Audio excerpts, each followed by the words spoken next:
Tignan ninyo ito guys, ito, may share ako sa inyo, no? Yung mga bago sa crypto, lalong-lalo na sa OKX DEX.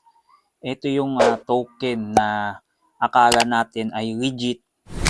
Yun nga lang, kapag pinasukan mo na, talagang dericads ka. Masasayang ang iyong pinagpagudan o yung inyong puhunan. So, itong Pons token na to guys, yan, kita nyo yung stick, yung chart.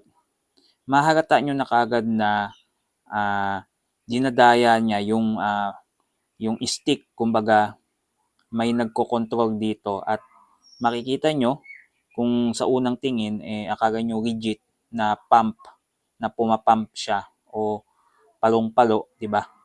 Kita nyo guys, hindi nyo alam is bigla na lang yang magdadump. Ayan. So kita nyo guys, yung presyo ngayon na yun, napaka baba pa lamang. Paangat yan guys, may kita nyo, ayan 15 minutes, ayan. Kita nyo yung chart ng token na to. Yan. So, akala ng iba, legit to.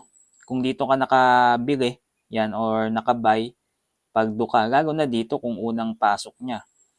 So, pag nandito ka na, kung nakaabot ka pa dito, is pwede ka na magbenta. Pagdo, no? Pero kung ngayon pa lang ikaw bibili na nasa tuktok na to, delikado. Mag-iingat ka. Kasi, isa tong scam na meme coin.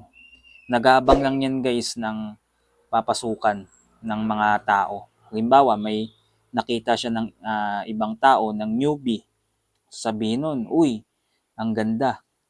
Pagong-pago tong token na to, malakikitain ko dito. Baka aabot pa to ng 1 sentimo or magpiso. Yan ang mindset ng guys ng newbie at ng nagtitrade na akala natin is legit. Kung hindi natin titignan mabuti, bagong gawang token lang ito, no? Yan. So, isa lang ang magiging kahinatnan nito guys sa bandang huli. Ito'y magdadump, no? Matinding dump ang gagawin niyan. Magdadump yan ng malala. Kasi, ayan, makikita nyo naman dito sa activities, ayan, no? May 40,000, 47,000, no? Bumili, tapos bibenta din niya yan, ayan, 42,000, ayan. May bumili yan, 44,000, tapos binenta niya, 42. Tingnan niyo yung wallet address. Same. Yan. So, isang tao lang yan guys. Baka yung devs yan. Pinapaangat niya lang yan. Nag-aabang lang yan ng mabibiktima. Halimbawa, bumili ka ng 1,000 pesos. Tapos, akala mo aangat. Hinayaan mo lang yung 1,000 pesos mo. Mamaya-maya, pagbalik mo or pagbukas mo, no, ng iyong DEX sa OKX. OKX kasi to guys. Dito kasi nakikita yung chart. Pwede din to sa Phantom, no? Madami din ganyan sa Phantom. Lalo na sa Solana Network tsaka sa BNB. Hindi lang Solana, hindi lang BNB. Madami kahit sa Ethereum or sa Base. Madami yan. So kala kasi ng ilan dito is magpapump at magtutuloy-tuloy hanggang magpiso. Diyan kayo nagkakamali. Kasi yung mga ganyan ay nag-aabang lang yan ng mabibiktima. Kumbaga bitag sa mga newbie, sa mga walang alam pa sa crypto, yung mga akala nila, uy, token, palumpalo, angat na angat, bili ako nito, baka mabenta ko. Maganda mag-entry kung kaka-open pa lamang, wala pa siyang ganyang kataas o katuktok na mga stick. Pwede ka pa magbenta dyan. Kaya lang, binabantayan din nila yan. Alam nila kung may pumapasok or may lumalabas, no? Kaya ingat kayo sa mga ganitong klaseng token, no? Yung mga bagong labas sa OKX, DEX, yan.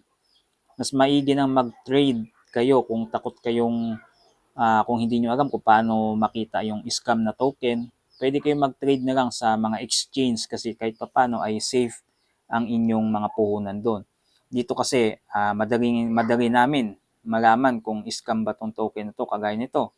Sa mga stick pa lamang, walang hindi siya normal, no? Laging pataas. Yan, ingat kayo dyan sa ganyan. Kasi, hindi natin alam na baka mamaya after 1 hour, minsan pa nga, may isang token ako nakita. Pagkalabas, nag-dump ka agad, wala pang 20 minutes, wala pang 10 minutes, ganyan, nag-dump na agad, malaking stick. Yan. So, ingat lang kayo guys, no? Yan, so ngayon lang tayo nakagawa ng video kasi na busy tayo. So, tuloy-tuloy na natin guys yung ating pag-upload ngayon. Sana mag-subscribe kayo guys sa ating channel. Tulungan nyo ako na ma-hit natin yung 1,000 subscriber, no?